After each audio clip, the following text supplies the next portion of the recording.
Yet in baseball, a World Series got 27 million viewers in the United States with one city. Yeah. Toronto's ratings don't count, and the two best players were Japanese. And I thought about this. How do you reconcile that? So international players, I thought they didn't really move the needle. One American team was not, one city only was involved in the ratings. NBA had two, and baseball virtually doubled it or got a significantly higher number. Now, some would argue that Manfred speeding up the game has helped the sport. Clearly, I think on the margins, 8 to 10%, not 40 to 50%, but it's made it much more consumable. You could argue the Dodgers are just the most interesting team since the Yankees with Jeter.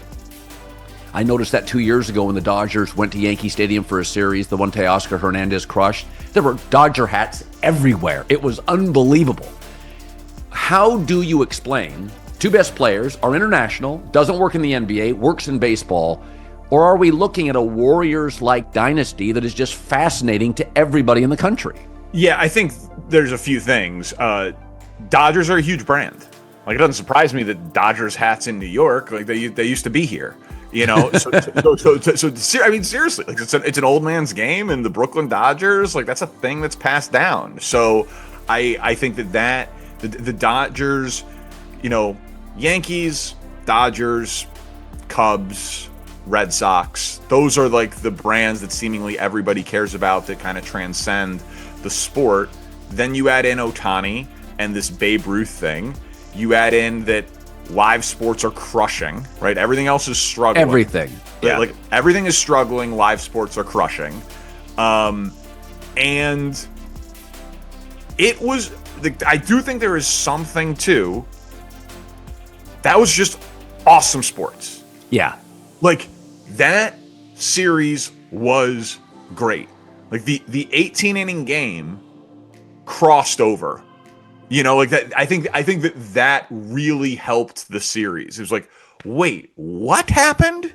There was a game that went 18 innings and all of the highlights, and like that felt like a football level event, like a water cooler event. That I don't know if people have water coolers at their place of business anymore, but like you know what I mean. Like it was it was the type of thing that people. My wife could not care less about baseball. She the next day was like, what time did you come to bed? Like it's like it came into her orbit, you know what I mean? And so I think that game early in the series all of a sudden made people feel like I can't miss anything else in this series because I missed that all-time thing. And then game 6 was awesome, and so it set up for game 7 to be this like much must-watch thing. So I think it was a perfect storm of events. And I mean, listen, last year was Yankees Dodgers, and this one beat it. Yes. That's a great story for baseball to be able to. No New York market, no other domestic market. I also think game 6 and 7 were late inning fantastic. Correct. They were just, I mean, I love the fact that Dave Roberts pulled every weird lever and they all worked. Yeah. All of them.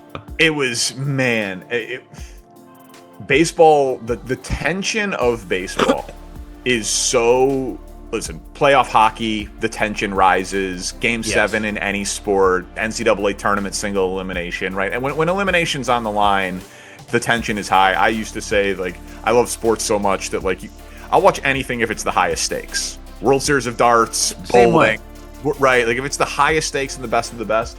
But it's baseball. It's America's pastime. And you're like, you're going to give me great baseball in a game 6 and a game 7 with a little David and Goliath feel. Not that the Blue Jays like looked like underdogs in the series. They arguably outplayed the Dodgers. But just it was like the big bad Dodgers, the dynasty, and then this team that was just mashing. I couldn't look away. It was compelling sports theater. Like, I know they would never have it go up against the NFL, but like I would have chosen game 7 of that World Series over an NFL game if confronted with the choice. And I'm a 10 times bigger NFL fan than I am baseball fan. Oh no, I watched multiple playoff games in October over football games, and I'm a football guy. Yeah. There's no question. And I've said this before, is there are just certain things that are like, and college basketball, that opening weekend is magical.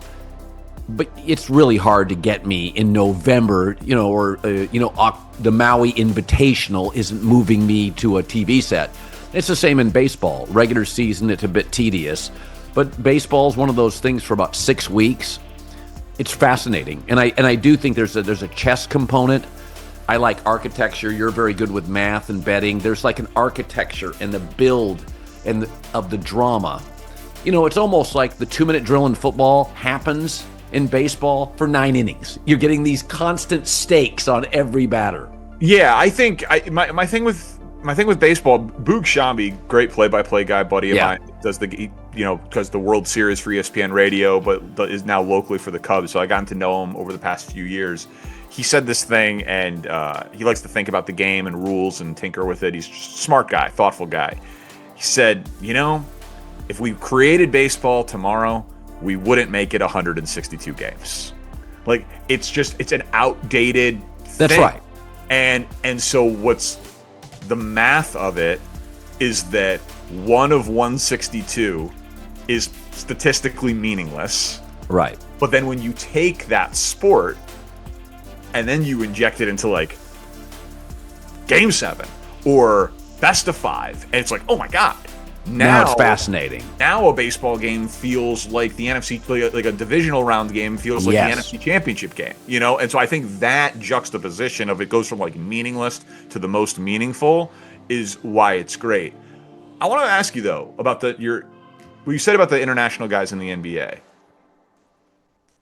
What do you think will happen? Like, say LeBron retires at the end of the year. Yeah. And then you have Luka on the Lakers. Yeah. Because you have SGA, Oklahoma City, Giannis, Milwaukee, Jokic, Denver. If you take international superstar with global brand, right? Do you think he will be less impactful than an American star on the Lakers, or will the Lakers brand plus his brilliance kind of be an exception to your international question? It's a good question. I think the Lakers brand with Luka will be fascinating. I think NBA may become a little bit more regional and local, and that was baseball's problem until the Yankees and the Dodgers and the Cubs. The Cubs, a national team, kind of brought everybody back into the tent, and then Rob Manfred, making rule changes to speed the game up, more base runners, defensive shift out. That brought more people back into the game. It's gone in stages. Right, this dynasty just started 2 years ago. The rule changes, a lot of them started 3 and 4 years ago. So everything was percolating. Here come the Dodgers to dominate. Bang, the number's gigantic. So the baseball right now today, Danny, feels more national than it has in forever. Yeah. The NBA has gone the other way. Without the dynasties, it's gone baseball's direction, where it feels a little bit more local. Luka and the Lakers could make that feel more national, or a Knicks championship. But it's interesting, Boston, and this is why I say that, this is not a criticism of the NBA, it's gotten very local. And the example I would give is the Celtics championship. That's the second biggest brand. It got a terrible number. The Celtics did, with MVP level Jason Tatum from Duke. So the biggest college brand, the second biggest NBA brand, got a crap number. So what's happened to me is NBA's gotten more local and regional with the dismantling of the dynasties. Baseball in 3 or 4 years has gotten more national. They've switched spots. And the ultimate payout for that is in the championship, where the NBA numbers dip and the baseball numbers surge. Does that make sense? I think it's a totally reasonable theory. I think that because you're judging it based on like NBA Finals ratings and World Series ratings. Yes, that's right. Yeah, and listen, that the math right now on that is undeniable. I also think that like any sport that plays that many games, it's in the build up to it is going to be more local and regional because, again, I'll just use like my team as the example. Like if I'm a diehard Cubs fan and the game now is 2 hours and 40 minutes. It used to be 3 hours and 15 minutes, whatever. It's a large chunk of time. When I'm done watching the Cubs game, I'm not going to turn on Diamondbacks Mariners. Right. It's because 1 of 162 of that, I can't. Whereas football, because every game means so much. And Yeah. gambling and fantasy, and it's like one day a week and all that. Like, I can feel like I watched the whole league. You can't do that in basketball. アメリカの野球史を振り返るとき、そこには必ず一つの国の名前が刻まれている。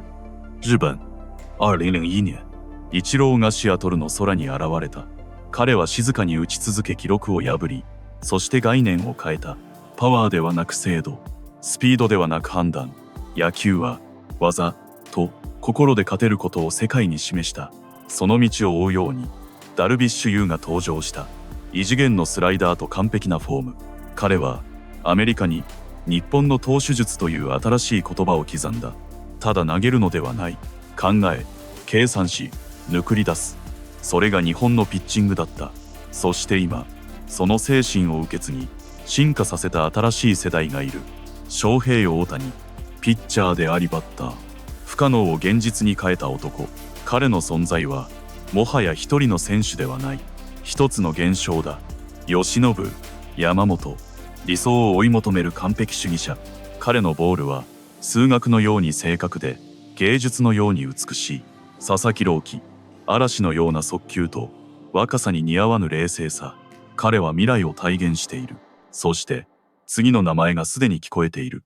村上宗隆、今井達也。彼らは次の波を起こす準備をしている。かつて日本人がメジャーに渡ることは挑戦だった。今では当然の流れになった。挑戦者から中心へ、追う側から導く側へ。25年前、イチローが開いた扉を大谷が完全に押し広げた。今やその後ろには世代を超えた侍たちが続いている。データを見れば明らかだ。日本人選手は出塁率、防御率、守備指標のすべてでリーグ平均を上回り続けている。だが、それ以上に重要なのは文化だ。彼らは結果だけでなく、姿勢で影響を与えている。練習への取り組み、準備へのこだわり、チームへの敬意、それがメジャーのクラブハウスを変えている。ドジャースがそれを象徴している。大谷と山本が同じユニフォームを着たとき、世界は日本の時代が来たことを悟った。そして次に村上が加われば、それは単なるチームではなく、一つの王朝となる。日本の野球はアメリカの中で花を咲かせ、今やその根を世界に広げている。それは静かで確実な革命だ。イチローが道を作り、ダルビッシュが深め、大谷が完成させた。その先に続くのは山本、佐々木、村上、そして今井。彼らの挑戦が次の時代を形作る。メジャーリーグの未来を問うとき、答えはもうはっきりしている。それは日本人の手の中にある。